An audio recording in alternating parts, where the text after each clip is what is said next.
Olá, chegou a sexta-feira, dia 12 de maio e estamos juntos em mais um assunto do dia aqui na tela da Rede Brasil de Comunicação e que bom poder contar com o seu carinho e a audiência de sempre. No próximo domingo é comemorado o Dia das Mães e por conta dessa data tão importante, vamos dedicar esta edição do programa a todas as mamães e principalmente as mães de primeira viagem. Vamos trazer várias dicas e orientações no assunto do dia de hoje.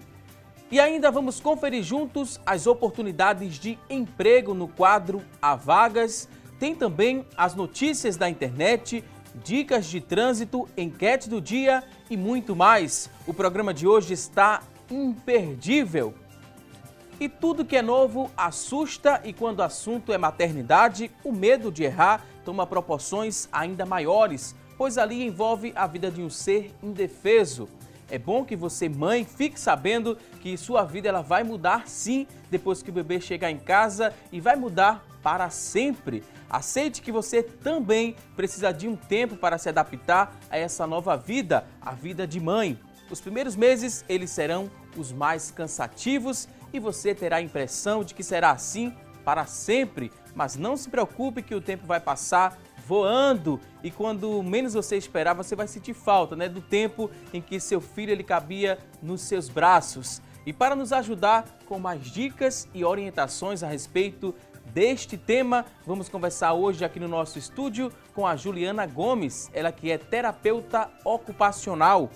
Também vai reforçar o nosso bate-papo daqui a pouquinho, Dr. Guilherme Vanderlei, ele que é pediatra da Sociedade de Pediatria de Pernambuco. Daqui a pouquinho vamos ouvir os nossos convidados de hoje, mas a partir de agora vamos acompanhar uma reportagem especial cheia de dicas para você, mamãe de primeira viagem. Fique atenta! A chegada de um filho é sempre um momento de muitas expectativas. Qual a cor do enxoval, que nome será dado à criança ou de como será o rostinho do bebê. É uma verdadeira mistura de sensações, que na maioria das vezes vem recheada de dúvidas. Como fonte de informação, várias mamães de primeira viagem têm procurado na internet a solução para tantas interrogações, o que pode ser um perigo, de acordo com esta médica neonatologista. O ideal é que essa gestante ela procure um pediatra para uma consulta de pré-natal, onde ela possa tirar suas dúvidas já no pré-natal. A internet ela traz muitos recursos, mas você tem que saber qual site procurar para saber se aquele site é confiável ou não nas notícias. Do mesmo jeito que tem muitas informações boas, também tem muitas informações que não vai trazer ajuda.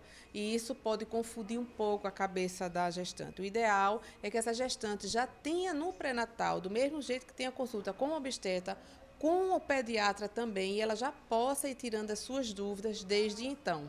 Segundo a médica, o assunto número 1 entre as mães que terão o primeiro filho é a amamentação. Primeiro, se esta mãe não tem nenhuma contraindicação médica à amamentação, ela pode amamentar. Toda mãe pode amamentar desde que não esteja contraindicação. Então, a amamentação ela já se estabelece no momento do parto. O contato pele a pele no momento do parto já favorece a amamentação, esse vínculo mãe e bebê. Outro questionamento é sobre a maneira correta de dar o primeiro banho. Lembrando que o primeiro banho ele é recomendado a partir da 6ª hora de vida, Isso é uma recomendação da Sociedade Brasileira de Pediatria. O banho ele deve ser com água filtrada e fervida. A gente sempre deve ferver, água filtrada você ferve, depois espera a água esfriar. Algumas mães acrescentam água fria para esfriar logo. Então isso daí não pode, Porque senão você vai misturar as águas. Preciso testar a temperatura da água. Você pode testar com o cotovelo, colocando a água no seu braço para poder testar a temperatura, Então, o banhozinho do bebê, a gente coloca ele normalmente na posição de barriguinha para baixo, porque ele se sente mais seguro. Primeiro tocando o pezinho dele na água, E assim ele vai se sentindo mais seguro. Exatamente. E sempre lavando, da cabecinha para os pés, a água escorrendo. Agora, eu vou falar baixinho, porque tem uma turminha que já pegou no sono. E essa é mais uma dúvida. Na hora de colocar o bebê para dormir, pode balançar? A gente não recomenda o balanço, lembrando que isso pode levar a síndrome do bebê chacoalhado, né? Então, é depois do banho, se o bebê quiser oferecer o peito, coloca ele no peito. E uma coisa que é muito importante para o bebê diferenciar dia e noite, né? Porque quando ele está dentro do útero, ele não sabe o que é dia e noite. Então, você vai ensinar ele o que é dia e o que é noite. Então, nos primeiros dias ele não sabe. Então, durante o dia, deixar ele dormir menos agasalhado, com luz ambiente, com o barulho da casa. À noite, deixar tudo mais apagado, um pouco mais frio, ele mais agasalhado, para ele começar a diferenciar dia e noite. Depois desse momento soneca, está na hora de aprender um pouco sobre os primeiros exames e consultas. O que é recomendado é que a alta do bebê ela se dê em torno de 48 horas de vida para os bebês que nascem de tempo, sem nenhum fator de risco, sem nenhum problema. Nasceu bem, com 48 horas ele recebe alta. A recomendação é que, depois da alta, ele retorne para o pediatra ser avaliado na primeira semana de vida e, se tudo estiver bem, até 6 meses, essa consulta ela é semanal. Depois de 6 meses, ela pode ser feita a cada 2 meses até completar 1 ano, que aí você fica de 6 em 6 meses. Seguindo tudo direitinho, pode ter certeza, o seu bebê vai ter uma saúde de ferro.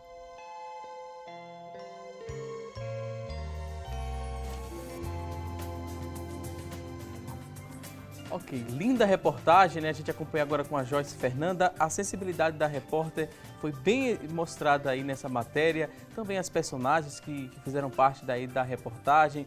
Ouvimos aí dicas importantíssimas. Daqui a pouquinho vamos ouvir muitas outras dicas aqui no nosso programa. Mas agora é o momento em que a gente abre espaço para você que está em casa, que venha participar aqui conosco, respondendo a nossa enquete. E a pergunta de hoje é a seguinte: você que está em casa, está gestante, por exemplo, você aumentou os cuidados durante esse período da gestação, ou você que já foi mãe, teve esse cuidado ainda mais redobrado nesse período da vida? Liga pra gente, participa. O nosso número é o 3424-1977, é a nossa linha interativa, ela já está aberta e disponível para você responder a nossa pergunta de hoje e também mandar alguma dúvida sobre o tema para os nossos convidados de hoje. Você também já pode participar através da internet acessando a nossa fanpage, facebook.com/assunto do dia, é o nosso espaço lá na internet, você acessa, deixa seu depoimento, também bota uma foto do seu filho ou então deixa alguma dúvida aqui para os nossos convidados. Você também pode participar através do nosso WhatsApp, que é o 99418-1206, 99418-1206. Deixe aí quantas dúvidas você tiver. Daqui a pouquinho, os nossos convidados terão o maior prazer em responder a sua dúvida. E olha só, durante a gravidez é importante uma alimentação equilibrada que contenha todos os nutrientes essenciais para a formação do bebê. Não é necessário comer tudo aquilo que se vê pela frente, pensando que grávida, né? A grávida deve comer por 2. O excesso de peso ele também pode prejudicar o desenvolvimento do seu bebê e colocar em risco a saúde da mãe e também da criança. Então vamos aprender mais sobre o tema. Temos muitas dúvidas que vamos esclarecer no decorrer do nosso programa, mas agora é o momento de dar boas-vindas aqui aos nossos convidados. Juliana Gomes, seja muito bem-vinda aqui ao nosso programa. Obrigada, bom dia. Também queria dar as boas-vindas ao Dr. Guilherme Vanderlei, seja muito bem-vindo aqui ao nosso programa. Olá, prazer. A gente mostrou ali, né, na reportagem, trouxemos algumas dicas básicas a respeito da mamãe, que é mamãe de primeira viagem, tudo é momento de descoberta. Por ser um momento de descoberta, a gente fala que é importante fazer o pré-natal, mas antes mesmo do pré-natal, como é que essa mulher, ela descobre que está grávida? Ela sente algo diferente? Tem alguns sinais que podem, né, acender o alerta de que aquela mulher pode estar gestante? Porque como é tudo novidade, doutor, a descoberta também é algo novo. Existem desde alterações fisiológicas, tá certo? Que é o primeiro sinal realmente é a parada da menstruação, tá certo? Para mulheres que têm uma menstruação regular, tá? E outros sintomas associados também, tá certo? A mulher pode ter cefaleia, dor de cabeça, tá certo? No primeiro trimestre. Ela pode enjoar bastante, tem mulheres que enjoam bastante, tá certo? Então, nesse primeiro trimestre pode haver, tá certo? Uma perda de peso, uma recusa alimentar, tá certo? Tirando todas aquelas alterações hormonais, tá certo? Que acontecem no corpo da mulher e as alterações físicas mesmo, certo? A mulher vai começar, tá certo? A escurecer algumas áreas do corpo, por exemplo, a linha média do abdômen, tá certo? Vai haver um crescimento uterino, tá bom? e a pele da mulher sofre modificações, tá certo? Então, tudo isso são sinais que acontecem no corpo da mulher, tá certo? Após esses sinais, fora o quê? Doutor, complemento pra gente. Não, desculpa. Pode ficar à vontade. Tirando a parte psicológica também da mulher, tá certo? Quando a mulher que descobre que está grávida, isso muda completamente a forma que ela enxerga o mundo, né? Ela vai se preocupar mais em algumas coisas, talvez ela tenha um receio maior em fazer atividades físicas, tá certo? Por isso é importante as consultas pré-natais, a informação, tá certo? O que pode fazer, o que deve fazer. A gente vive muito naquela época ainda restritiva, tá certo? É muito mais fácil proibir, tá certo? Do que tentar buscar o que realmente pode ser feito e o que não pode ser feito durante a gestação, né? Ela recebendo essa boa notícia, né, da gravidez, ela de imediato ela procura já um médico para dar início a esse pré-natal? Antes disso, bem antes disso, tá certo? A gente sabe que alguns tratamentos, algumas formas, existem algumas formas de prevenção, tá certo? De algumas malformações, por exemplo, tá certo? Existe uma medicação que é muito difundida aqui no nosso meio, que é o ácido fólico, tá certo? Que ele deve ser iniciado antes da mulher engravidar, tá certo? Que protege contra algumas malformações, por exemplo, malformações cerebrais, do tubo neural, tá certo? Então é importante que essa mulher planeje, tá certo, a gravidez dela e ela comece o pré-natal antes, inclusive, dela engravidar. Esse planejamento existindo, nesse planejamento também entra a terapeuta ocupacional, nesse processo de auxílio a essa futura mamãe, ou o trabalho da terapeuta ocupacional acontece mais após o nascimento dessa criança? Não, o terapeuta ocupacional ele pode entrar sim já antes. Como a gente trabalha muito com a organização de rotina, já é até importante para essa gestante, para ela ir preparando o corpo dela, a cabeça dela, né, e a rotina diária dela para a chegada dessa criança. Então, a partir do momento que ela já sabe que está grávida, essa organização dela é importante, de rotina de dia a dia e de rotina da gravidez também. Se ela é uma mãe que trabalha fora de casa, tem as atribuições também dentro da própria casa, ela descobrindo essa gravidez, ela tem que parar essa rotina acelerada ou não? Porque falam, né, que os 3 primeiros meses são mais delicados desse processo todo. Ela precisa, se ela faz algum exercício físico também, por exemplo, ela precisa dar uma pausa nesse momento de descoberta e mais à frente voltar à rotina normal ou não precisa disso? Veja, para uma gravidez de baixo risco, tá certo? Isso é importante que se atente, tá certo? Ela não vai mudar absolutamente nada da rotina no primeiro trimestre, tá certo? Há quem diga no segundo ou terceiro, tá certo? Isso depende muito de como está evoluindo a gestação, tá certo? Mas para gravidez de baixo risco, a rotina não deve ser mudada de cara, não. A menos que aconteça alguma coisa durante a gestação. É importante que ela mantenha essa rotina. Isso. Vai ajudar também o lado psicológico, ela vai ter uma qualidade de vida maior. Importante que ela já comece, como você mesmo falou no início do programa, a vida dela vai sofrer diversas mudanças a partir de agora. Então é importante que ela comece a partir de agora já a organizar a vida dela, mas sem precisar já se tolher de tantas coisas que ela já tinha o costume de fazer. A gravidez não é uma doença, é uma gravidez normal. Ela vem só com mudanças, vão ter a participação de algumas atividades que vão ser dificultadas com o aumento realmente da barriga, até dos próprios cuidados com ela. Vão ter algumas coisas que ela vai precisar se adaptar a esse novo corpo, mas isso não necessariamente vai fazer com que ela não precise participar das atividades. Eu brinco que a orientação para o gestante é exatamente a mesma de antes dela engravidar, tá certo? Que é levar uma vida mais saudável possível, tá certo? Óbvio que, assim, ela está respirando por 2, tá certo? O feto está consumindo alguns nutrientes dela, então ela vai se limitar, mas, assim, de acordo com a gestação, ela vai ter algumas limitações inerentes à gravidez, mas não que ela precise mudar por conta da gravidez, tá? A gente fala, né, em vida saudável, lembra também de alimentação saudável e uma dúvida bastante frequente, né, que muita gente fala, está grávida, tem 2 corações batendo ali em um único ser, a alimentação tem que comer agora por 2, isso é mito, é uma verdade? Como é que a gente pode classificar essa questão? Já ouvi muito falar isso, doutor. A mulher diz que recebe o diagnóstico de gestante e diz que está comendo, né, compulsivamente, porque tem outro ser humano ali, ela está carregando. A mulher vai ganhar peso, óbvio, não tem para onde correr, o útero dela vai aumentar, dentro do útero vai ter um líquido amniótico, tá certo? Vai ter uma criança que vai nascer aí com seus 3 quilos, 3,5 kg, então, assim, ela vai ganhar peso com certeza, tá?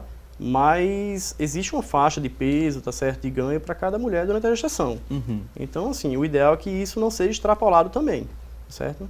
Um ganho de peso excessivo na gestação vai vir associado a algumas outras morbidades, algumas outras dificuldades para o bebê, tá certo? A gente tem aí a diabetes gestacional, tá certo, que pode causar algumas malformações para o bebê, tá certo? Pode trazer complicações no pós-parto e por aí vai. Então, assim, alimentação saudável, tá certo? Mas não precisa colocar na cabeça que precisa comer por 2 ou por 3, no caso de gemelares, não. Tá certo? É alimentação saudável, como você sempre se alimentou. Se a fome vier, tá certo, naturalmente, você vai comer o que tiver vontade de comer, tá? Esse aumento também pode ser essa ansiedade toda, né? De descobrir o sexo do bebê, da chegada dessa criança, ela pode meio que descontrolar por conta disso. Não pode usar como desculpa, né? Porque está tendo outra criança, carregando outra criança. Isso, é o que geralmente acontece muito, né? Estou com outra criança, vamos comer bastante, toda a comida é para gestante, mas a gente tem que ter esse cuidado para não virar realmente uma compulsão e para não estar compensando a ansiedade em cima só da alimentação. E muitas mulheres também usam a gravidez para, já que eu vou engordar mesmo, então eu vou poder comer aquilo ali que eu não comia. Eu não comia chocolate, mas agora que eu vou engordar, vou ter uma pancinha a mais, então eu vou me liberar. E aí é que está o perigo. Em relação agora à amamentação, né? A gente falou desse processo, da importância do pré-natal. Esse pré-natal acontece de quanto tempo essa futura mamãe ela precisa voltar ao especialista? Cada 3 meses, a cada 6 meses, ou depende de cada caso? Cada caso é um caso e tem um procedimento diferenciado? Cada caso é um caso, tá certo? O pré-natal deve ser iniciado antes da mulher engravidar, tá certo? E a depender do risco de cada bebê, tá certo? Um bebê saudável ou não, existe a rotinazinha de volta, tá certo? Para cada consulta, tá? Isso com o obstetra, tá? Tirando isso, eu acho que falou na reportagem também, Gilene foi bem feliz ao citar isso aí, tá? Existe também uma consulta pré-natal com o próprio pediatra, tá certo? Onde a mulher vai ter orientações, tá certo? De preparo para amamentação, tá certo? Do que vai ocorrer na sala de parto dela, tá certo? O que vai acontecer durante o internamento hospitalar. Isso deixa a mulher mais segura, tá certo? Deixa a mulher mais confiante. Tudo isso facilita, inclusive, para o sucesso da amamentação. Todos sabemos, né, que quando essa gestante vai ter o bebê, esse bebê precisa ser acompanhado pelo pediatra, todos têm que ter acesso a esse profissional. Mas a terapeuta ocupacional, é fácil também o acesso a esse profissional? No próprio hospital, essa mãe, ela é encaminhada a esse terapeuta? Como é que a gente fala desse acesso a vocês profissionais da TO, né, que fala de terapia ocupacional? Ele não faz parte da equipe como a gente tem quando a criança ao nascer, ela é acompanhada pelo pediatra, né, a gente tem toda a equipe. O terapeuta ocupacional, ele trabalha com o desenvolvimento. Então, hoje, antigamente se tinha muito a ideia de que a criança só precisava ir para um terapeuta ocupacional, para um fisioterapeuta, se ela tivesse alguma alteração no desenvolvimento. Mas hoje nós já temos o acompanhamento do desenvolvimento dessa criança. Mesmo que ela tenha nascido sem nenhuma alteração, mas é importante até para dar segurança aos pais de como eles podem estar estimulando cada etapa. Se possa ter algum atrasozinho que às vezes possa não ocorrer, ou até pela rotina hoje em dia dos pais tão acelerado, muitas vezes não se consegue dar o estímulo adequado que se precisava para aquela criança. Então a gente tem hoje em muitos hospitais já o acesso, sim, aos ambulatórios, para que se possa tirar essas dúvidas com as mães sobre como está melhor estimulando as etapas de desenvolvimento da criança.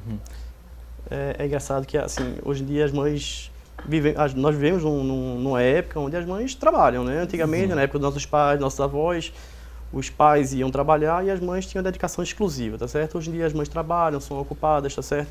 Tem que deixar seus filhos em alguns lugares, em alguns trabalhos com 4 meses, tá certo? É uma separação precoce e muitas vezes eles ficam aos cuidados da babá, tá certo? Que nem sempre recebe um treinamento adequado, tá certo? Então não existe talvez uma estimulação adequada, tá certo? Na maioria dos casos, tá bom? E aí os pais chegam em casa cansados à noite, aí querem descansar e o bebê tá lá chorando, tá lá querendo brincar, e tudo isso influencia bastante aí no desenvolvimento do bebê.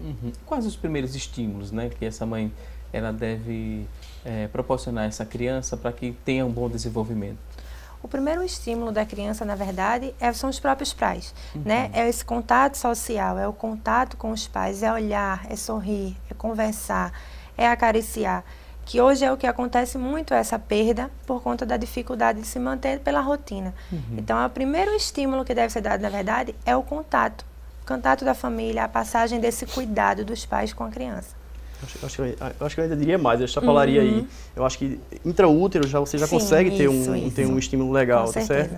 Já tem vários estudos que mostram que quando a criança ouve música, tá certo? Quando você coloca uma música calma pro bebê, quando você conversa com ele intraútero, tá certo? Tudo isso faz ajuda na estimulação e tem reflexo aí para a idade pós-natal dele, depois que ele nasce. Quando a criança ainda está na barriga, a partir de que momento, né? Esses pais de primeira viagem, pai e mãe, eles vão escutar ali o coraçãozinho do bebê batendo. Que isso é uma ansiedade também muito grande, né? Principalmente quem é de primeira viagem, né? Vai ser pai ou mãe de primeira viagem, tem essa expectativa de ouvir o coração batendo. A partir de que momento isso é possível, doutor? Tá. Eu vou entrar na área porque não é minha, tá certo? Mas escutar o coração você pode escutar de várias formas, tá certo? Com a ultrassonografia você consegue escutar o coração bem precoce, tá certo? A partir de 5, 6 semanas você já consegue escutar um batimento cardíaco, tá certo? Da criança. Nesse mesmo período também é o momento de descoberta do sexo da criança ou é mais à frente? Não, é bem mais à frente, tá certo? Ok? A descoberta do sexo da criança é bem mais à frente, mas, tá certo? Lá para as 10 a 13 semanas, mais ou menos, de idade gestacional, você já consegue ter uma ideia. Você consegue dar, os ultrassonografistas dizem que é um chute, tá certo? A depender da angulação, tá certo? De como está o broto, tá certo? Você consegue ter aí um chute aí de 80 a 85% do sexo do bebê. Agora, existem outras formas também de você determinar o sexo da criança de uma forma bem mais confiável, que é a sexagem, que é o exame de sangue, tá certo? Onde você tenta detectar, tá certo? O cromossomo X, tá bom? Ou o cromossomo Y do bebê durante a gestação. Tá certo? As mulheres eles não têm o cromossomo Y, tá certo? A mulher é XX, o homem é XY. Então, quando você detecta um Y circulando na corrente sanguínea da mulher, então você tem certeza que tem um homem ali em algum lugar. Quando você não encontra esse Y, então assim, só tem mulher, então possivelmente é mulher.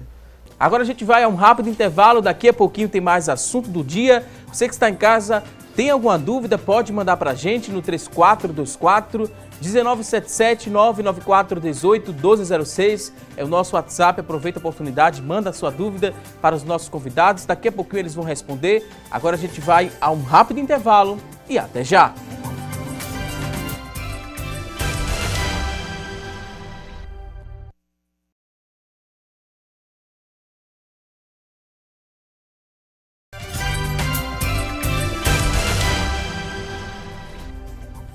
E hoje no programa estamos falando sobre a primeira gestação, isso mesmo.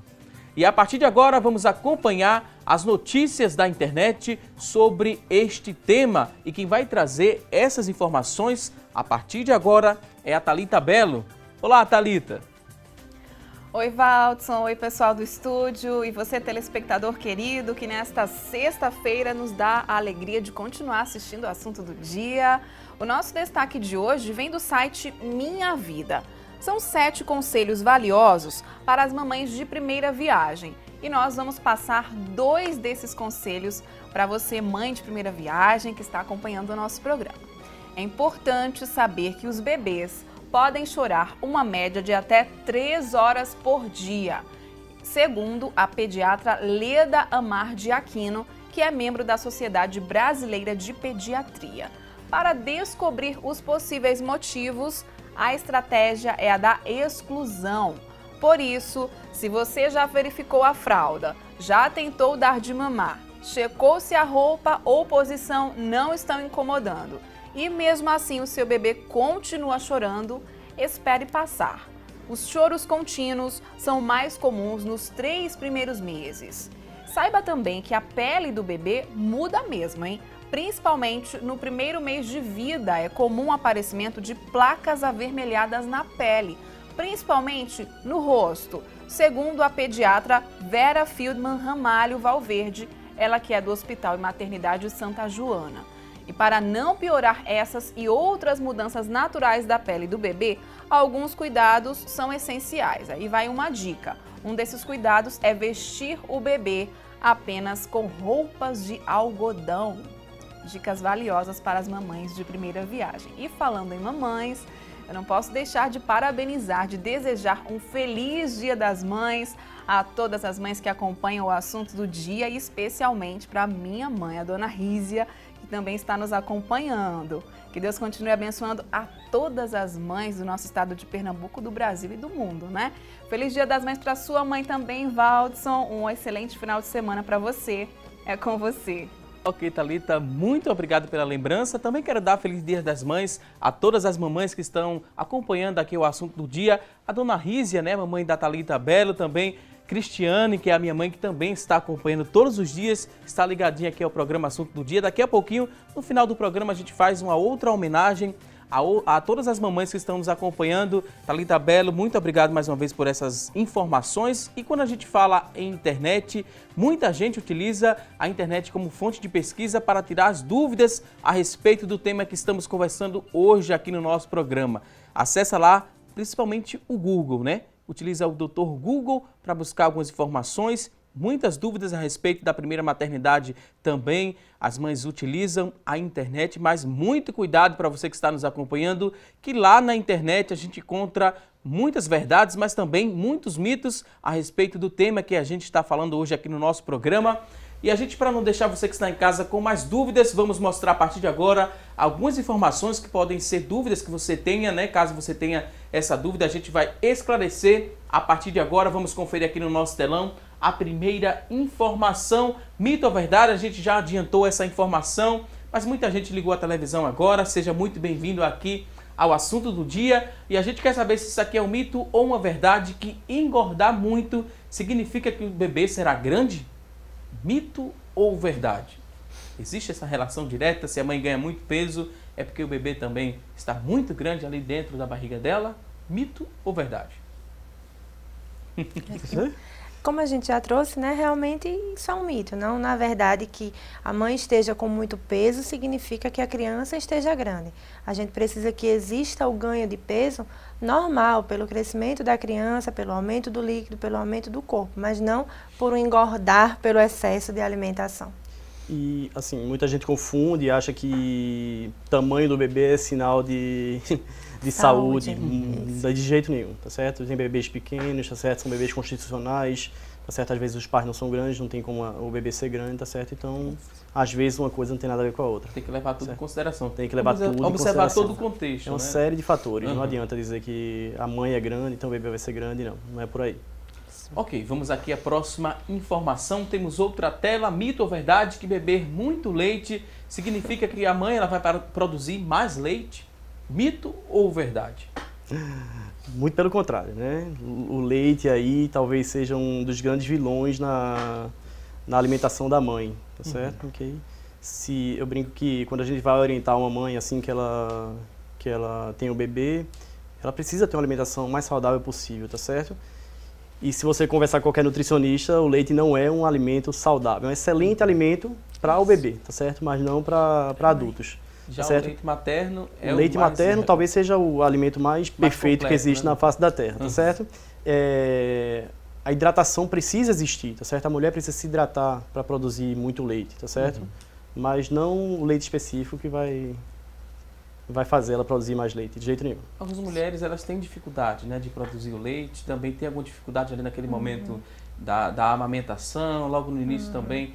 Existe também a recusa, né, a amamentar essa criança. Quando existe esse processo, como é que funciona? Ela precisa de alguma ajuda psicológica, ela precisa de conversar mais com o profissional médico ou pediatra, ou a terapeuta ocupacional também pode entrar nessa situação e tentar ajudar essa mãe a estimular que essa mãe ela faça, né, esse processo tão recomendável por todos os médicos, que é a amamentação exclusiva, principalmente nos primeiros meses de vida dessa criança.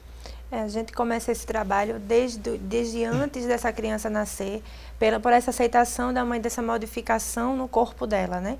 Hoje existe uma recusa muito grande por isso. O meu seio vai ferir, né? Vão ter muitas alterações pela rotina que a criança tem, a criança que amamenta, né? Existe esse mito de que ela demanda muito mais da mãe, então muitas vezes é muito mais fácil fazer uma mamadeira, deixar lá e deixar com que a criança durma mais tempo, que é um mito que também se existe, que pela mamadeira a criança vai dormir mais tempo. Então existe esse trabalho anterior já com a mãe, nessa aceitação desse corpo que vai fazer parte dela e do filho dela que está chegando. Essa estimulação do leite, ela já começa realmente, né, existe o trabalho da enfermagem junto também, para que esteja estimulando realmente a saída do leite para a criança. E a gente tem que lembrar que o aleitamento materno é um joguinho de hormônios, tá certo? Então, qualquer coisa que altere esse jogo hormonal, tá certo? Pode alterar também na produção de leite. Então, o estresse psicológico, tá certo? Às vezes o peito fere, isso causa dor, isso vai influenciar também na descida, na saída e na produção do leite, tá certo? Agora, uma coisa essencial. Você tem que respeitar também a vontade da mãe em querer ou não amamentar, tá certo? Isso é um princípio básico. Mas, o que a gente vê na prática é que quando a mãe pesquisa, a mãe vai atrás, tá certo? E vê todos os benefícios, tá certo? Do aleitamento materno, não só para a mãe, mas também para o bebê, tá certo? Muita gente esquece que a amamentação traz muito benefício para a mãe, inclusive ela emagrece mais rápido, tá certo? O útero volta ao normal muito mais rápido, então aquela barriguinha que você fica depois do parto, tá certo? A recuperação é muito maior, tá certo? E aquele bebê que amamenta 6 meses e aquele bebê que não tem resfriado, aquele bebê que não adoece, tá certo? Então tudo isso são os benefícios aí que traz o aleitamento materno. Agora, amamentar não é uma coisa fácil, tá certo? Porque amamentar é difícil e quando vocês perguntam às mulheres, elas dizem, doutor, parir foi muito fácil, certo? Difícil é amamentar. Tá? E aí, por isso que existe uma gama de profissionais, tá certo? São habilitados, tá certo? A terapia ocupacional, existem psicólogos, tá certo? Fisioterapeutas, o próprio pediatra, certo? Muita gente esquece que a amamentação na primeira hora, tá certo? Traz muito benefício aí para uma amamentação mais prolongada. Tá? Então é importante esse contato com a mãe quando o bebê é assim que nasce, tá certo? Ir para o peito na primeira hora de vida, tá certo? Então tudo isso é uma série de coisas que vão aumentar um pouquinho o sucesso da amamentação no futuro. É um momento tão ímpar, né? Existe ali também aquela troca, né? A mãe fica observando o bebê e além de estar amamentando, está acariciando essa criança. É um momento muito especial da vida dos dois. Isso, é importante que realmente tenha essa vontade de amamentar para que haja essa troca, não só o leite em si, mas é essa relação, essa troca do olhar, é o toque, é o contato da mãe com a criança. Então é importante essa vontade, o local onde você vai amamentar, a forma como você posiciona a criança. Tudo isso vai facilitar tanto no processo da sucção da criança, como na relação da mãe com a criança. Ok, vamos ver agora outra informação e descobrir se é mito ou verdade que ficar sem comer por muito tempo piora o enjoo. Mito ou verdade? E aí? É um pouco verdade isso também. Óbvio, se eu ficar muito tempo sem comer, tá certo? Eu vou ficar enjoado. Tá certo? E uma mãe lembrar que o gasto metabólico dela é muito maior por ela estar carregando o bebê. Tá certo? Então, é um dos sintomas que pode acontecer se ela passar muito tempo sem comer. Com certeza. Ok, próxima informação. Tela seguinte, mito ou verdade? Comer chocolate antes da ecografia ajuda na hora de saber o sexo da criança? Mito ou verdade? E aí? É um mito, é um mito. Isso aí não tem nada a ver.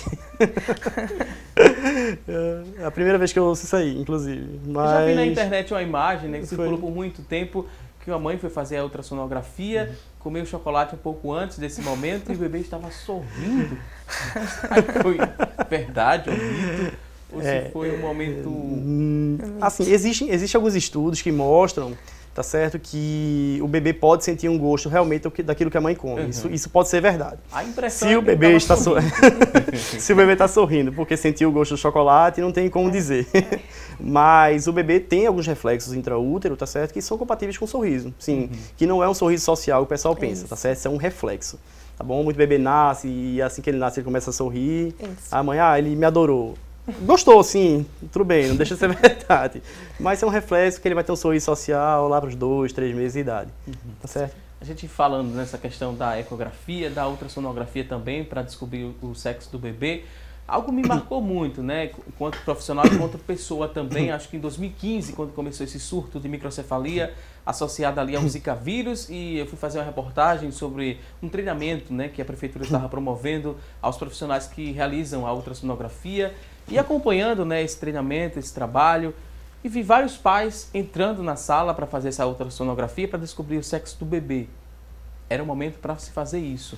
Mas a preocupação era tanta com esse surto do Zika vírus que esses pais, eles não perguntavam, né, a princípio, o sexo da criança, mas perguntavam se o perímetro, né, encefálico estava tudo correto, se a criança tinha ou não microcefalia.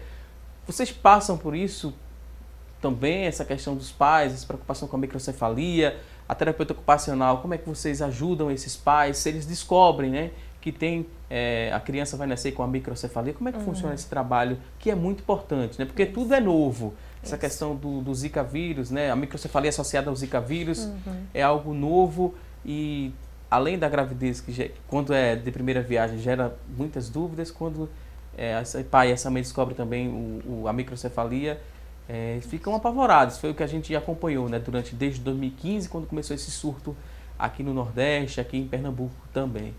Como é que é essa realidade de vocês, professor? Na verdade, a gente hoje fala da microcefalia por ela ter sido um caso mais recente e por ser um surto.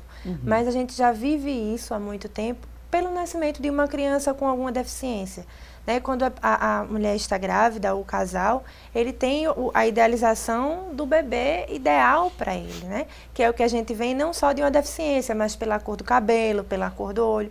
Então, isso já é um luto que se vive. Então, quando a criança nasce, ela não tem algumas características que você imaginava ter. Mas aí também, quando a gente tem relacionado a isso, alterações que podem estar prejudicando no desenvolvimento da criança, realmente isso dificulta um pouco. É um luto maior que a gente tem que trabalhar com essa família.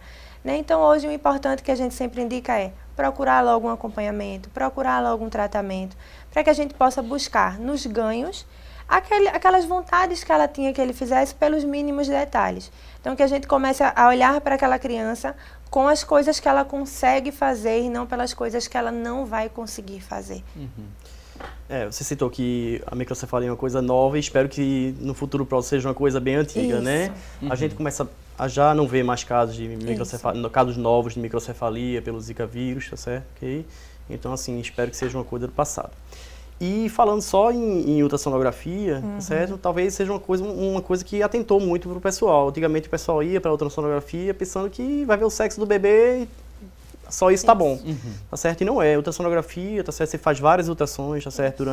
Durante a gestação, para a detecção não só da microcefalia, mas como também de outras alterações que existem tratamento para elas, tá certo? Então esse é o principal fator o principal papel da ultrassonografia durante a gestação e ela deve ser feita mesmo, tá certo? Na época correta e ela deve ser atentada para essas coisas também. Ok, mais uma vez vou pedir licença aqui aos nossos convidados. Você que está em casa, tem dúvidas a respeito do tema que estamos conversando, pode mandar para a gente, 3424-1977, 99418-1206, é o nosso WhatsApp.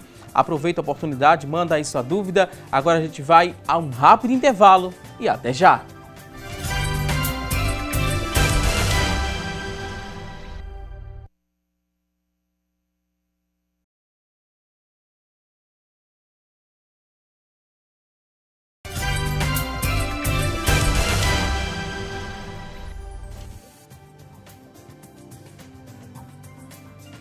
Voltamos com mais assunto do dia aqui na tela da Rede Brasil de Comunicação. Hoje aqui no nosso programa estamos falando sobre gravidez, a gravidez, né? A mamãe de primeira viagem, a primeira gravidez. Estamos tirando várias dúvidas. Estamos no quadro Mitos e Verdades. Vamos dar continuidade nesse bloco do programa também falando sobre mitos e verdades a respeito desse momento tão ímpar para as mulheres, né? Olha só, a gente quer saber agora se é mito ou verdade que comer bolachas de água e sal alivia mal-estar e a salivação também?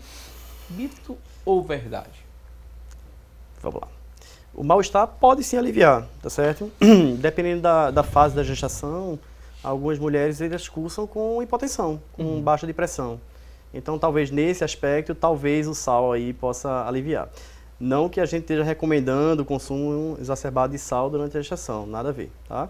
E a salivação é uma coisa natural, que acontece muito na gestação, é uma das mudanças fisiológicas que pode acontecer durante a gestação. Ok, vamos à próxima informação.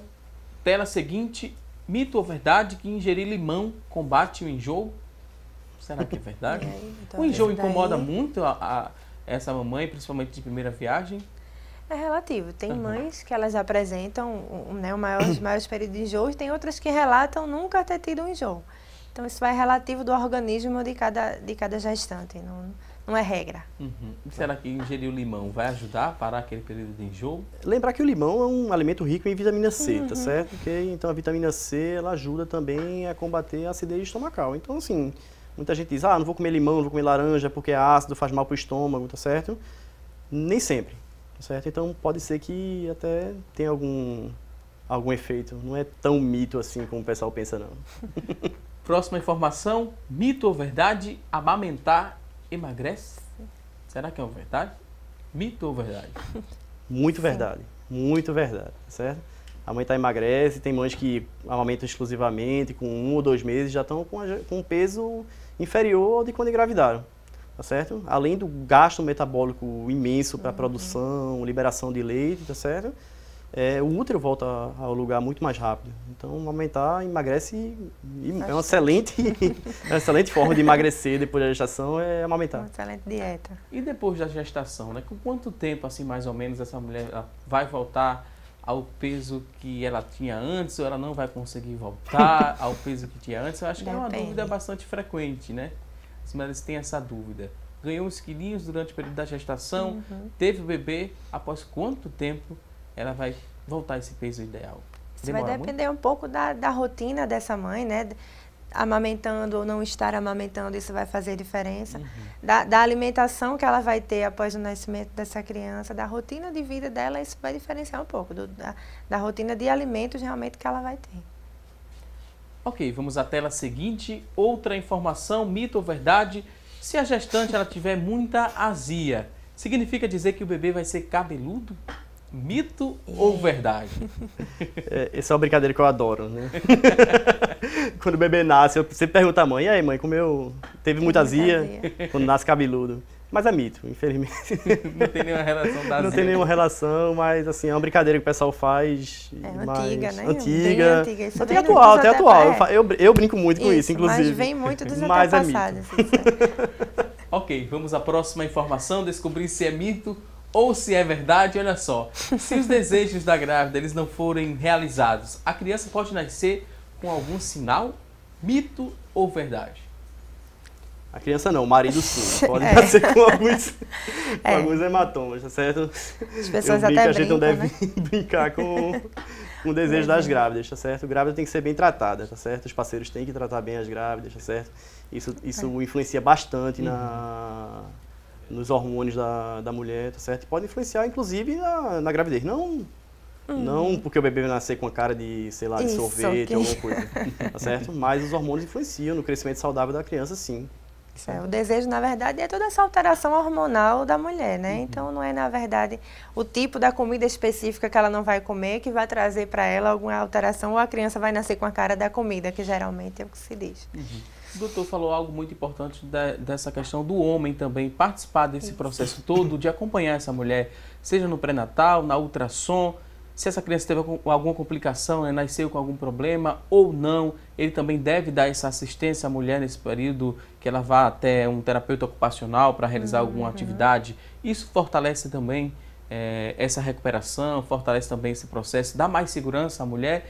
De que forma, né, esse homem também, que vai ser pai de primeira viagem, desconhece muita coisa também em relação ao pai de primeira viagem, não tem muita coisa disponível lá na internet. Isso. Como é que esse pai ele deve reagir a essa situação que também é uma novidade para ele? O pai, na verdade, ele deve estar presente desde o momento da concepção da criança, daquele desejo de ser o pai, né? O desejo é o cuidar daquela barriga, o cuidar daquela criança já ali na barriga da mãe, né? Como o doutor disse, ali a criança ela já sente os contatos, a conversa, a fala, ela já reconhece. Então, desde aí. E durante todo o período do cuidado, entender o período da mulher, toda essa alteração que se existe durante a gravidez hormonal, que não é fácil, né? Para um homem que está ali do lado não é tão fácil, a mulher oscila bastante de humor, então a gente tem aí bastantes alterações que precisam ser respeitadas, as mulheres também não precisam se utilizar disso, ela também precisa respeitar isso. Chocolate Ajuda bastante. Funciona. Mas ajudar também no cuidado, após isso, né? No cuidado com a criança. A criança, quando nasce, tirar esse mito de que é a mãe que vai trocar a fralda, porque é a mãe que amamenta, é a mãe que tem que levantar, é a mãe que tem que pegar. A rotina não é fácil. Então, o amamentar só já não é fácil. Então, o pai precisa estar presente em todas as etapas da criança. Na montagem do enxoval, na construção do quarto. Tudo isso é importante. Lembrar que quem engravida não é a mulher, Isso, é o casal. É o casal. Certo? O casal é que engravida. Talvez os casais venham muito influenciados, tá certo? De novo, das nossas avós, tá certo? A gente conversa muito com o avô e diz, não, eu peguei no meu filho a primeira vez com 3 meses, Isso. tá certo? Antes disso era só a mãe que trocava fralda, que dava banho. Hoje a gente tem uma mudança importante nisso aí. Tá? Hoje em dia os pais dão banho, tá certo? Os pais colocam para rotar, tá certo? Eles trocam roupa, trocam fraldas, eles se preparam, vão para cursos de grávidos, tá certo? Isso. Então existe toda uma preparação do pai também em relação à gestação. E todo mundo sai ganhando, né? Todo mundo sai ganhando, a Com criança, certeza. a mulher, o pai, tá certo? O pai se torna muito mais presente, ele conhece melhor seu filho, tá certo? A mãe tem um pouquinho menos de sobrecarga, tá certo? E o bebê também, o bebê fica bem... Em relação a esse primeiro banho, né? Tem muitas dúvidas, a gente acompanhou também no começo da reportagem algumas dicas do primeiro banho, a gente está recebendo aqui algumas perguntas a respeito desse primeiro banho. É mais delicado, né? É mais difícil. Tem que ser a avó mesmo que tem que dar o banho porque ela já tem experiência. O que é que a gente poderia orientar para quem está em casa? Tem que ser a vovó? Pode ser a avó, não tem... Pode ser a avó, Não tem problema, pode ser a avó, pode ser, se você não tiver segurança, você pode chamar a enfermeira do hospital para dar o primeiro banho. Importante que esse primeiro banho seja dado na frente da mãe ou do pai, tá certo? Ou de algum familiar, tá certo? É importantíssimo, talvez, que esse banho não seja dado logo após, tá certo, o nascimento da criança. Lembrar que a criança, quando ela nasce, ela sai de um ambiente bem quentinho, tá certo? Sai de um ambiente estéril, certo? Que não tem nenhuma sujeira. Então, quando você está expondo aquela criança à água, tá certo? Nas primeiras horas de vida, você está, na verdade, sujando a criança, você não está limpando, tá certo? Algumas crianças nascem com aquela camada esbranquiçada, que a gente chama de vernix, tá certo? E o pessoal tem agonia, vamos tirar logo isso. Não, aquilo ali tem um fator importante para manter a temperatura do bebê, proteger contra infecções. Então, a recomendação atual é que o primeiro banho não seja dado antes das primeiras 6 horas de vida, tá certo? Isso é importantíssimo, tá certo? E ela pode ser dada pela própria mãe, inclusive, tá certo? Ou no quarto, tá certo? Ou na banheira da maternidade, ou onde quer que seja. É bom também levar em consideração a temperatura da água, o tipo da água também que vai ser utilizada nesse primeiro banho. O que é que a gente poderia reforçar para quem está em casa nos acompanhando? Tá. Se você quiser ser bem Caxias mesmo, tá certo? A temperatura da água, antigamente o pessoal dizia um número cabalístico, hoje em dia a gente vê a temperatura da criança.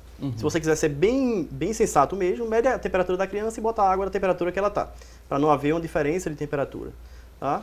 Só que hoje a recomendação, na verdade, é que o banho seja dado com banho de água morna e corrente, tá certo? Quem já viu o banho no hospital, assim que ele nasce nas primeiras horas de vida, ele é dado no chuveirinho mesmo, tá certo? Com banho de água morna e corrente, tá certo? Culturalmente, não é o que a gente tem aqui no Brasil, tá certo? O pessoal adora aquele banho de imersão, que pode ser dado também, não vai ter nenhum prejuízo não, tá certo?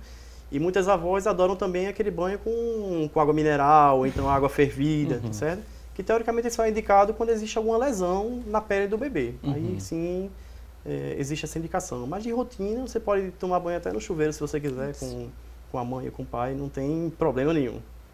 Vou dar aqui alguns passos, lembrando, né? Muitos pais têm essa dúvida. Quando será que meu filho ele vai começar a dar os primeiros passos? O que é que eu posso fazer para estimular que ele ande rápido? Às vezes alguns pais ficam dizendo, meu filho está demorando muito a andar, ele precisa andar porque já está num tempo ideal de que ele ande, porque escutou de uma vizinha que o filho andou com tal idade, deu os primeiros passos com tal idade, estimulou de tal forma. Era muito comum, né? Antigamente também, vocês falando, né? De antigamente, os pais colocavam ali uma fralda entre essa criança para estimular que ele dê logo os primeiros passos para que ele ande. Cada criança ela anda de uma idade, num período diferenciado. Eu tenho que levar em consideração também tudo que eu escuto dos vizinhos que já tiveram filhos e tem que acontecer da mesma forma comigo. Como é que a gente orienta esses pais em relação aos primeiros passos? Tem que respeitar cada etapa. Isso, a gente tem etapas do desenvolvimento que elas são importantes para a nossa vida no decorrer do tempo. Então, a gente precisa respeitar. A criança precisa rolar, a criança precisa sentar. Algumas crianças vão engatinhar, outras crianças não engatinham, já passam direto para a fase do ficar de pé. O engatear é importante, ele facilita em algumas coisas, né? Tem a curiosidade que a gente sabe, o engatear ele facilita lá na frente na coordenação da escrita. Mas tem crianças que não engatinham e a gente consegue estimular isso de outras formas. Então, existem etapas que elas precisam ser respeitadas. O andar é a fase mais buscada pelos pais. Né? É a liberdade também de precisar que a criança fique no seu colo, e a fase que é o que a gente espera que todo mundo chegue, é a fase do andar. Mas ela precisa ser respeitada. Você falou da fralda que a gente coloca, né? E hoje a gente tem um alerta muito importante em cima dos andajás, que são colocados muito para as crianças, né? Crianças muito cedo são colocadas muitas vezes ou para que a criança fique ali, você possa fazer algumas coisas em casa, ou nessa ânsia da criança poder andar. Mas o andajá, ele hoje já é comprovado que ele traz total prejuízo para a criança, muito mais do que ganhos. Tanto que ele já é proibido até, mas ele ainda é comercializado. Então a gente tem o quadril da criança, que ele vai ficar mais, que a gente chama de retroversão, que é um quadril mais curvado, que com o tempo a criança não é para ter essa curvatura tão acentuada, isso vai acontecer. A gente tem, vai mexer em algumas musculaturas dos membros inferiores, das pernas, que não estavam no momento. E muita coisa, o principal, risco de acidente. Hoje, um dos principais riscos de acidente com crianças é o andajá. Por quê? Porque ele alcança uma velocidade naquele andajá que ele só alcançaria mais ou menos em média com 4, 5 anos. Então, você está dando uma criança, muitas vezes já se coloca com 6 meses, 7 meses, está se colocando uma criança no andajá. Então, risco de traumatismo, dificuldade de proteção, a criança ela corre no andajá e ela não sabe se proteger porque aquele plástico bate e ela volta. Então, a gente tem muito mais riscos, a criança, do que ganhos. Então, já é um alerta para as mães, realmente. A gente sempre diz assim, eu comprei, troca. Se alguém lhe deu, faz assim, que legal, mas a gente pode trocar por outra coisa. Já tive mães, a gente ir na loja e dizer, olha, é um absurdo você terem me vendido, isso é uma coisa que não vai ajudar meu filho. Então, troca. Não usa realmente, não usa para agradar, porque você vai estar prejudicando mais seu filho do que ajudando. Ok, temos várias participações aqui através da nossa fanpage, através também do WhatsApp. Vou começar a repassar essas perguntas aqui para os nossos convidados. A primeira dúvida é da Bruna Silva. Ela quer saber se é verdade que o formato da barriga diz qual é o sexo do bebê? Não tem muita relação. É algo muito comum que a gente também escuta, né, doutor? Se está mais arredondada, se está mais... Está pontudo, mais pontudo, isso. Tem muita relação com a posição que o bebê tá certo? Com quando o bebê mexe. O bebê, na verdade, ele começa a crescer pélvico, tá certo? Com a bunda para baixo, e durante a gestação ele vai virando. Então, assim, a barriga exibe vários formatos durante a gestação e não tem relação com o sexo do bebê, da criança. É muito comum, né? Você já ouviu muito comum, muito comum. Temos aqui outra participação. Cláudia, ela quer saber o seguinte: a pele da grávida, ela fica com manchas se ela estiver exposta ao sol? É normal isso acontecer? É a dúvida da Cláudia, ela que é de Paulista. Pode ficar assim, tá certo? A pele da mulher ela escurece, tá certo? Em alguns lugares estratégicos, na verdade, tá certo? Uma coisa muito comum de acontecer, aquela manchinha avermelhada também no rosto. E a pele da mulher precisa ter alguns cuidados também, tá certo? Ok? Com todo mundo, na verdade. Deve ter cuidado com a pele, a grávida tem que ter um cuidado redobrado também. Ok, temos participações através agora do nosso WhatsApp, 994 18 1206. A primeira dúvida, a pessoa não quis se identificar, mas disse que está planejando engravidar, mas tem receio de ter um bebê com alguma síndrome ou outras doenças. Está muito preocupada e quer saber se ela precisa ir até um psicólogo para tentar tratar isso, né? Essa preocupação que pode chegar a ser uma preocupação exagerada, né? O que é que a gente poderia orientar? É preciso ir a um psicólogo para conversar um pouco, fazer uma terapia? O psicólogo ele é um profissional importante, sim. Quando a gente precisa de ajuda em alguma tomada de decisão, quando a gente está ansioso com um passo grande, como a gente já comentou, né? Ter um filho para o casal é importante esse preparo, e não tão só para ela, mas a gente frisar que é importante para que o casal ele procure, porque a gente não está livre do que possa acontecer. Sim, não tem como a gente prever como será a criança, aquele bebê ideal que a gente tem, mas se ela tiver esse acompanhamento psicológico, sim, para que ela possa estar preparada para essa criança que vai chegar ao mundo. O que ela possivelmente está preocupada, tá certo? Tocando no assunto da modificação, tá certo? Dos nossos avós para cá, tá certo? Hoje em dia as pessoas engravidam muito mais tarde, tá certo? Okay? Então a gente brinca que a gente tem muita gestante idosa. tá certo? O prazo de validade da mulher em relação à gestação é um pouquinho menor que o do homem. Então, assim, existem algumas mulheres que engravidam mais tardiamente e existe uma chance realmente maior de uma gestação sindrômica, tá certo? Ou com algumas alterações. Mas eu acho que toda ajuda é bem-vinda. Se ela está ansiosa, tá certo? Se ela tem algum receio durante a gestação, ela deve procurar realmente ajuda. Ela deve fazer um pré-natal bem feito. De novo, começar o pré-natal antes de engravidar, tá certo? Para ter mais segurança também. E já ir cuidando da saúde dela antes disso, Muito né? Como a gente já antes, tá trouxe, certo? alimentação, organização, procurar um clínico para ela ver as taxas dela como estão. Isso é bem importante. Ok, temos aqui uma participação de um papai, né, preocupado, Evandro Bezerra. Ele quer saber se o acompanhamento junto ao pediatra é importante que aconteça todos os meses, uma vez por mês, esse acompanhamento? Antes disso, tá certo? Antes disso, tá? O acompanhamento pediátrico, tá certo? Ele deve ser feito antes, tá certo? Do parto, tá certo? É engraçado que muitas vezes você tá com uma grávida e pergunta, quem é o obstetra? É fulano. Quem é o pediatra? Não sabe. Não tenho ideia. É alguém da equipe, sei lá, ou não sabe. E quando o bebê nasce, tá certo? Ele sofre muitas alterações, tá certo? Essa primeira semana de vida. Bom, então além do acompanhamento pré-natal, tá certo? Do acompanhamento durante o hospital, tá certo? Aquele bebê vai passar aí pelo menos 48 horas internado, tá certo? Na maioria dos casos, certo? E depois, na primeira semana de vida, é uma semana bem conturbada. Quem já foi mãe sabe que eu brinco que a primeira semana é a pior de todas, mas ela passa, tá certo?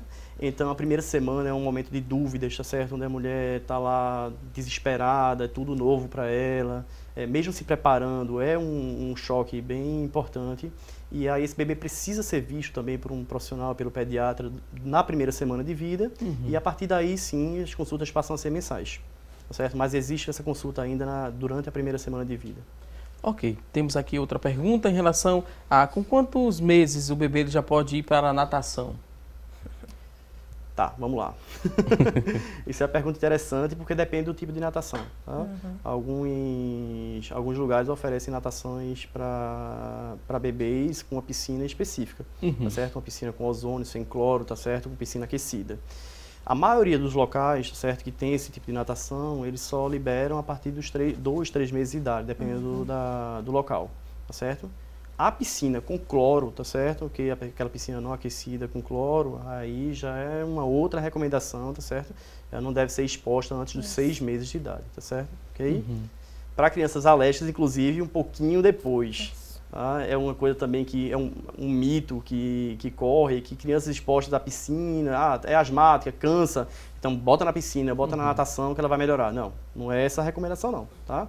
O cloro é um irritante, tá certo, da mucosa respiratória, tá certo? E aí pode piorar bastante, inclusive. Mas estimula o desenvolvimento dessa criança? Estimula muito, tá certo? A água é um excelente lugar para estimular, tá certo? Mas deve ser feito de uma forma adequada, tá certo? Antes de 6 meses, sempre numa piscina aquecida e com ozônio, tá certo? E sem cloro. Eu não cresci muito, né? Mas no decorrer da vida a gente escuta muito as pessoas falando, faça uma natação, coloque o filho na natação que vai estimular o crescimento, ele vai crescer mais rápido. Não fiz natação, por isso não cresci bastante. É uma hipótese, é uma boa hipótese. Facilita tanto no crescimento como no desenvolvimento, realmente. Né? A criança fortalece musculaturas, né? Ela tem um desempenho, uma mobilização melhor dentro da água. Então, a água com certeza ajuda. Relaxa, calma. Um dos tópicos que a gente trabalha muito durante a consulta pediátrica, tá certo? É a prevenção de acidentes, tá certo? E pensando nesse tema também, a natação é um excelente esporte para a prevenção de acidentes. Então, a criança precisa saber nadar, tá certo? E acidentes acontecem, às vezes está no churrasco, numa piscina, e aí, de repente um cachorro vai, bate, ele cai na piscina e ele precisa saber nadar. A criança precisa saber nadar, tá certo? Agora, respeitar, de novo, a individualidade de cada criança, tá certo? Quando ela vai conseguir nadar e a época adequada de expor ela aos riscos e benefícios de cada atividade. Ok, mais uma vez vou pedir licença aqui aos nossos convidados, vamos a um rápido intervalo, daqui a pouquinho tem mais assunto do dia. Até já!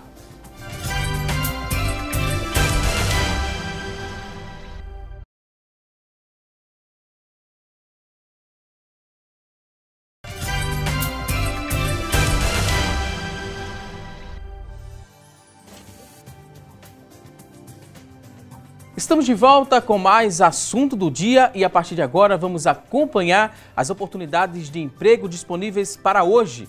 Boa sorte!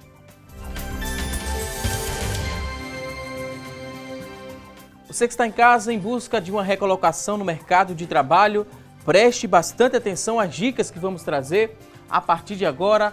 Olha só, 4 vagas disponíveis para fiscal de loja, exigência ensino médio completo, experiência de 6 meses, R$ 1.168 é o salário, são 4 vagas para fiscal de loja. Vamos agora a mais oportunidades de trabalho, 3 vagas para polidor de automóveis, exigência de ensino médio completo, experiência não exigida, R$ 937 é o salário, são 3 vagas para polidor de automóveis. Vamos a mais vagas de emprego. Olha só, agora tem uma vaga para ajudante de eletricista, fundamental completo é a exigência, experiência de 6 meses e o salário é de R$ 1.000. Você que está em casa se interessou por uma dessas vagas, elas são do Sistema Público de Emprego, Trabalho e Renda. Ele fica localizado na Avenida Rio Branco, número 155. O telefone para contato, papel e caneta na mão, anote aí o telefone, é o 3355-2900, 3355-2900. A você que está em casa em busca de uma recolocação no mercado de trabalho, muito boa sorte. Agora vamos seguir aqui com o nosso programa respondendo as dúvidas. Chegaram várias perguntas e a gente vai começar a repassar mais uma vez aqui as perguntas aos nossos convidados. E a primeira pergunta que aparece aqui na nossa tela é da Jaqueline Silva, ela que é da Caxangá, tem 20 anos. Ela quer saber o seguinte: qual é o mês da gestação que produz leite? Tem um mês específico, a partir de tantos meses da gestação ela vai começar a produzir o leite materno? É uma das coisas que são avaliadas também no terceiro trimestre, tá certo? É essa produção de leite. Geralmente depois de 34 semanas, se você for lá fazer a expressão, tá certo, no mamilo, a chance de sair leite, inclusive, é muito grande, tá? Então, a partir do terceiro trimestre da gestação, você já consegue produzir leite, certo? Okay. Algumas mães bem antes disso. Uhum. Essa foi a primeira dúvida. Daqui a pouquinho vamos voltar a mais dúvidas da nossa linha interativa. Agora vamos seguir respondendo as dúvidas que chegaram através do nosso WhatsApp. 99418-1206. Você que acessou, deixou sua pergunta lá no nosso WhatsApp. Vamos responder a partir de agora. Deixa eu pegar aqui nosso dispositivo para saber de quem é a próxima dúvida. E vamos lá. Mais uma dúvida aqui do Evandro Bezerra. Ele quer saber o seguinte: o bebê ele já pode comer de tudo a partir do 6º mês? Pode, não pode? Não, tudo não, tá certo? Eu acho que ninguém deve comer tudo, muito menos um bebê. Hoje em dia a Sociedade Brasileira de Pediatria ele recomenda a introdução alimentar, tá certo? Okay? A partir do 6º mês de vida, ou seja, um aleitamento materno exclusivo, tá certo? Até o 6º mês, e a partir do 6º mês, tá certo? Uma introdução alimentar. Essa introdução alimentar ela tem que ser acompanhada de perto pelo pediatra, tá certo? Porque existem coisas que o bebê realmente não deve comer, tá?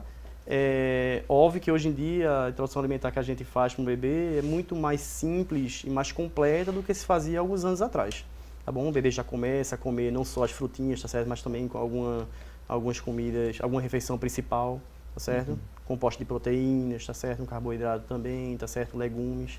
E por aí vai. Mas é importante que essa introdução alimentar, essa transição alimentar seja feita com um profissional, tá certo? Mas comer tudo não. Existem alguns alimentos bem proibidos ainda no primeiro ano, tá certo? Laticínios, tá certo? Crustáceos, tá certo? Alguns alimentos mais alergênicos, alimentos que são difíceis de mastigar ou não são solúveis, tipo castanha, amendoins, tá certo? Doces, a introdução de sal, tá certo? Por exemplo, são alguns exemplos que não devem ser consumidos ainda no primeiro ano. A gente bem ouviu agora, né, as recomendações do que o bebê não pode comer, mas o que o bebê não pode fazer. Mais complicada essa pergunta, mais complexa, né? Os pais que estão em casa nos acompanhando, será que o bebê ele já pode ser estimulado com um tablet ou um vídeo no celular para que ele fique um pouco mais calmo e mais quieto? Isso é recomendado ou não? Isso hoje é uma grande dificuldade dentro da rotina das famílias, né? Pegando até um pouco o gancho da questão da alimentação, hoje a gente tem muito mais o costume de colocar a criança sentada numa cadeira na frente da televisão para alimentar, ou colocar um tablet ou um celular com a música tocando para que a criança coma. Isso já é uma coisa que dificulta na participação da criança, onde você desde pequeno já pode estar colocando para ela segurar, para ela se melar mesmo, tentar levar a boca. E a partir do momento que ela está na frente de uma televisão, na frente de um tablet, ela não está focando a atenção no que ela precisa e até no sabor da comida. A criança, quando ela nasce, ela não diferencia ainda, você não conhece tanto os sabores. Então, você começa a oferecer, quando chega a entrada do salgado, do doce, então, a criança começa a perceber isso. A partir do momento que ela está focada numa televisão, num tablet, ela não está prestando atenção no que ela está fazendo, né? E aí, realmente, esses meios hoje, eles têm chegado, às vezes, como uma forma de fuga dos pais, da família, para que a criança fique mais calma, mais quieta, mas tem tirado da criança algumas propriedades que são importantes, né? Uma delas, o brincar. O brincar é a fase é a atividade de rotina principal da criança. Então, o brincar estimula o faz de conta, a criação, a coordenação motora. Então, são tantas coisas que o brincar traz naquela etapa que muitas vezes elas estão sendo perdidas pela criança estar no tablet. Muitas vezes dizem assim, mas tem um jogo no tablet. Tá, mas ali ele só manuseia. Com a massa de modelar você cria, com o brinquedo de encaixar você cria. E ali você não cria, está tudo pronto. Então não tem a necessidade de se buscar mais. Ela está engessado naquilo que lhe é oferecido, né? Então já é um meio difícil. Fora as alterações clínicas que já têm aparecido para as crianças também, né? Que alterações são essas? Você nota muito, não só o atraso de desenvolvimento, você pode ter, tá certo? Porque a criança, ela não compreende, na verdade, o que passa na televisão. Quando você está brincando com a criança, você dá um bloco para ela, pega o bloco, joga, vai buscar, tá certo? Depois pega de novo. Na televisão, simplesmente, por exemplo, vou dar um exemplo assim bem banal. Quando um avião surge na tela, certo? Ela vê o avião surgindo na tela, a criança não sabe de onde veio, tá certo? O avião cruza a tela e desaparece. Então a criança não perde muito tempo, tá certo? Imaginando para onde o avião foi, tá certo? Cadê o avião que está aqui? Então ela não consegue entender a continuidade da ação, tá certo? Isso por si só já pode trazer um pouquinho de atraso de desenvolvimento, tá certo?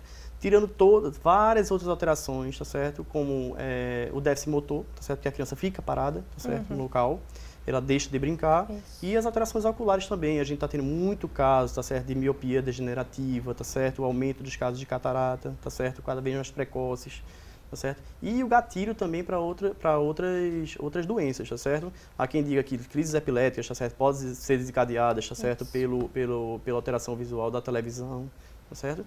E o Ministério da Saúde hoje em dia está batendo muito em cima disso, baseado em grandes estudos da Academia Americana de Pediatria, tá certo? Que não recomendam, tá certo? O estímulo visual da televisão, do tablet, do celular, tá certo? Até os 2 anos de idade. Tá? E assim, é uma coisa que a gente combate muito, culturalmente é difícil combater. Mas você tem quantos pacientes que as crianças não assistem televisão? Nenhum. Eu não consigo, eu ainda não tive essa alegria, tá certo? Mas a recomendação existe, eu acho que quanto mais você se policiar, mais benefício você vai garantir para a criança. Não é que você vai proibir que a criança utilize, né? A gente prefere que não utilize até os 2 anos de idade, que a criança não tenha tanto acesso, que o acesso seja para as outras coisas, para as brincadeiras e para o contato com os outros, que é uma coisa que tem se reduzido bastante. A criança muitas vezes escolhe ficar em casa, para ficar no tablet, no videogame, na televisão, do que sair para brincar, onde antigamente a principal diversão dela era ir para a rua para brincar com os outros ou até em casa. Então, isso também prejudica. Então, você tem que dosar também, por exemplo, então a criança entrou em casa e desliga a televisão. Isso, não é isso, tá certo? Ela precisa entender que a televisão faz parte de um contexto social, tá certo? Tem Ela rotina. entra, vai saber que tem uma televisão aqui, uma geladeira lá, tá certo? Ok? Uma coisa é você estar lá assistindo, sei lá, sua novela, seu programa, tá certo? A criança passar, olhar, se interessar, achar que é uma coisa diferente, beleza. Tá certo? Outra coisa é você pegar, colocar a galinha pintadinha, ou o mundo bita, botar a criança lá e fazer outra coisa. Isso. E realmente funciona, é uma coisa colorida, é uma coisa que chama atenção, tá certo? Temos aqui outra pergunta da Laís de Cruz de Rebouças. Ela quer saber como ela descobre que está grávida. Ela está na dúvida se está grávida de semanas. Tem algum sintoma que vocês poderiam mais uma vez reforçar para a Laís de Cruz de Rebouças? O ideal era fazer um teste de gravidez, tá certo? Porque teoricamente É o mais o teste seguro. mais... Exatamente. É o mais seguro. Ela precisa de um acompanhamento, tá certo? Se ela está em idade fértil, tá certo? Ela precisa de um acompanhamento, ela precisa saber se está grávida, tá certo? O mais específico seria procurar o obstetra para solicitar um exame de gravidez, tá certo? Existem alguns testes de farmácia que não são tão específicos assim, Porque mas podem ajudar. sintomas clínicos, eles podem ser outras coisas que podem estar associadas. Então, realmente, o teste é o mais Mesmo indicado. tendo o atraso ali da menstruação da Sim. mulher. A partir do primeiro dia de atraso, você já pode ter Já uma pode fazer. detecção da fração beta do HCG, tá certo? Uhum. Que é o que indica a gravidez na maioria dos casos. Temos aqui também várias participações e perguntas, e uma pergunta bastante repetida aqui na nossa fanpage é em relação ao que é que define o parto cesáreo ou normal. Vou arriscar jogar essa pergunta aqui para o pediatra que está aqui nos ajudando a entender mais sobre o tema. Eu acho O que é que que define isso, doutor? Eu acho que a principal coisa que define é a vontade da mulher, tá certo? Eu acho que, de novo, historicamente, tá certo? Nós viemos de gerações que parimos cesáreas, tá certo? Ok? Eu não sei quantos de vocês aqui pariram normal, mas assim, minha geração esmagadora pariu de cesárea, tá certo? Por uma influência talvez dos nossos avós. Nossos avós pariram normal, tá certo? Com experiências geralmente ruins, tá certo? De muita dor, tá certo? Sem assistência hospitalar, tá certo? Então, assim, o bebê era levado assim que ele nascia, não tinha aquela experiência do primeiro contato com o bebê. Então, isso foi passado para nossas mães, tá certo? Que, com o advento da cesárea, tá certo? Preferiram um parto mais, talvez, por comodidade, tá certo? Um parto mais tranquilo. Onde você marcava a hora de parir, tá certo? Você tinha as visitas aí no hospital e tudo isso. Hoje em dia, talvez esteja se invertendo. As mulheres estão com acesso à informação e elas estão vendo que talvez, tá certo, o parto normal traga mais benefícios, talvez, do que a cesárea. Agora, a primeira coisa que vai definir, tá certo, é a vontade da mulher. A vontade da mulher precisa ser respeitada, tá certo? Se a mulher tem acesso à informação e ela escolhe um parto cesáreo, tá certo? Isso vai ser o melhor para ela, entendeu? Agora, a dica que eu dou é, se você escolher uma cesárea, talvez tenha muito benefício para o bebê você esperar entrar em trabalho de parto, tá certo? Uma cesárea, talvez, tá certo? Com o bebê entrando em trabalho de parto, talvez seja a melhor época para se parir. Agora, óbvio que existem algumas contraindicações, tá certo, ao parto normal. E contraindicações não é tipo a mãe gorda demais, magra demais, alta demais, baixa demais, tá certo?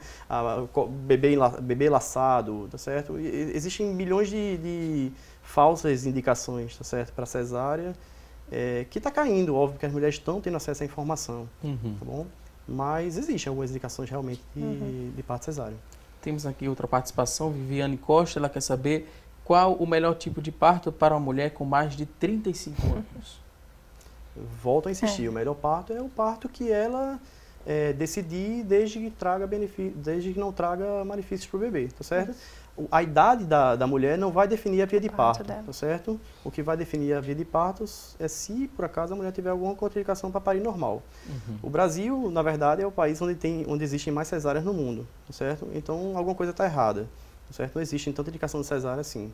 Você pegar a Holanda, que tem 18% de parto normal, de parto cesáreos, e o Brasil, que tem uma taxa maior que 80%, tem alguma coisa talvez errada aí.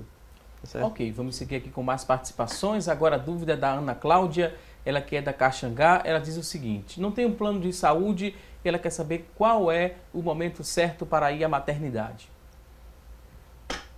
Quem é que vai determinar? A bolsa tem que estourar para Não, a bolsa não tem que estourar, tá certo? Não tem que a bolsa estourar, tá certo? Para dizer que é um trabalho de parto. E a bolsa estourando também não é talvez indicativo de trabalho de parto. Existem as bolsas que rompem antes de entrar em trabalho de parto, tá certo? E existem bolsas que estouram só durante a saída do bebê mesmo. Tá? Então, o obstetra orienta bem isso, tá certo? Durante o pré-natal, tá certo? Existe uma frequência, tá certo, de contrações, tá certo, que elas vão diminuindo de acordo com a progressão do trabalho de parto. Então, existe uma chance muito grande dela ir inicialmente, muito precocemente para a maternidade, e ela correr o risco de ir para a maternidade e voltar para casa, tá certo? Então, o ideal é que ela tenha essa orientação do próprio obstetra, tá certo? Dizer, quando tiver tantas contrações em tantos minutos, tá certo? Você vem para a maternidade, tá bom? Ou se você tiver sentindo alguma coisa diferente, tá certo? Tiver, sei lá, com dor de cabeça, vomitando no terceiro trimestre, tá certo? Com a perna muito inchada, eu acho que vale a pena uma avaliação, tá certo? Mas assim, tem muita gente que fica muito apreensiva e começou a contração, já corre para o hospital. Possivelmente essa mulher vai voltar para casa, tá certo? E vai esperar um pouquinho mais, vai dar uma viagem perdida. Então o ideal é que ela vá para a maternidade quando as contrações se tornarem bem frequentes, tá certo? E demoradas. Ok, mais uma vez vou pedir licença aqui aos nossos convidados para a gente conferir agora o resultado da nossa enquete. A gente fez aqui uma pergunta no início do programa e a pergunta foi a seguinte: você aumentou os cuidados durante a gestação Olha só, todas as mamães que ligaram e participaram aqui do nosso programa disseram que sim. Pela primeira vez a gente teve um resultado de 100% aqui, olha só. 100% das mulheres que ligaram e participaram disseram que aumentaram sim os cuidados durante esse período da gestação. E a gente agora está na reta final do programa, é o momento de agradecer aqui aos nossos convidados pela participação. Juliana Gomes, terapeuta ocupacional, muito obrigado por sua participação. O espaço agora está aberto para um último recado, considerações finais, pode ficar à vontade. Eu queria agradecer o convite, né?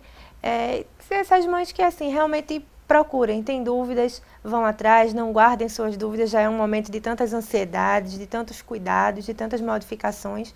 Então, procurem profissionais, procurem pessoas capacitadas realmente para lhe orientar, porque às vezes a gente busca muitas informações, né, e escuta tantas coisas diferentes. Então, é um momento gostoso, é um momento vivido realmente, mas procura ajuda, qualquer dúvida, pode procurar a gente também, que a gente vai estar à disposição. Mais uma vez, muito obrigado, Juliana. Obrigada. Dr. Guilherme Vanderlei, pediatra da Sociedade de Pediatria de Pernambuco, muito obrigado por sua participação. Um último recado, pode ficar à vontade. Só quebrar um pouquinho o protocolo para desejar um feliz dia das mães para minha mãe também, todo mundo desejou, acho que vou desejar também para ela, não sei se ela está me assistindo agora. Dona Graça, feliz dia das mães. E eu acho que o recado principal para as mães de primeira viagem é respeitar a individualidade da sua criança, tá certo? Porque não queira competir com outras mães, tá certo? Porque seu filho vai ser único, tá bom? Seu filho vai fazer as coisas que ele deve fazer no momento certo, tá bom? Não adianta ficar comparando, fulaninho andou antes, fulaninho engatinhou antes, ou tá comendo mais que ele.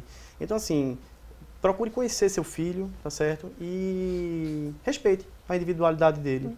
Tá certo? Eu acho que é a maior tranquilidade que você vai ter durante a gestação. Antigamente eu dizia que as mães deviam ficar tranquilas na gestação. Aí uma vez minha esposa disse, isso é a única coisa que a mãe não quer ouvir, tá certo? Fique tranquila. Porque não adianta. Então, assim, respeitar a individualidade de cada criança. Tá certo? Juliana também quer quebrar o protocolo, né? Aproveitar que a gente está aqui no programa Assunto do Dia, uma data tão especial. Com certeza, né? Claro. Pode ficar à vontade, Juliana. Né? Quero dar a feliz dia das mães à minha mãe, que já é mãe, já é avó. Então, beijo grande para você que está em casa assistindo a gente. Tem também outro recado? Tenho só qualquer dúvida, qualquer pergunta. Tem uma página no Facebook que é a Adapto Reab. Entre em contato, curte a página e acompanha. Qualquer dúvida a gente pode estar lá orientando. Mais uma vez, muito obrigado aqui aos nossos convidados. Obrigada. E queremos encerrar esta edição do programa desejando um feliz Dia das Mães para todas as mamães que estão nos acompanhando aqui o programa Assunto do Dia. E olha só, ser mãe é uma dádiva de Deus, né? E saber se desdobrar em cuidados e atenção para com seus filhos é também saber conduzi-los do ventre à vida, é saber ser amiga, companheira em todos os momentos, é não medir esforços para dar aos filhos segurança. Ser mãe é trazer dentro de si a esperança de que seus filhos serão felizes. Felicidades para todas as mulheres que são mãe, que estão acompanhando aqui o nosso programa. A nossa irmã Judite Alves, esposa do nosso pastor presidente Ailton José Alves. A minha mãe também, a dona Cristiane Balbino, que sempre acompanha aqui o programa Assunto do Dia. Enfim, sintam-se todas amadas, abraçadas por toda a equipe aqui do programa Assunto do Dia. E não se esqueça, né, que na próxima segunda-feira teremos um novo encontro ao vivo, a partir das 9h30 da manhã, aqui na tela da Rede Brasil de Comunicação. A você um forte abraço, um feliz Dia das Mães, um ótimo fim de semana e até segunda-feira, se Deus quiser. Até lá!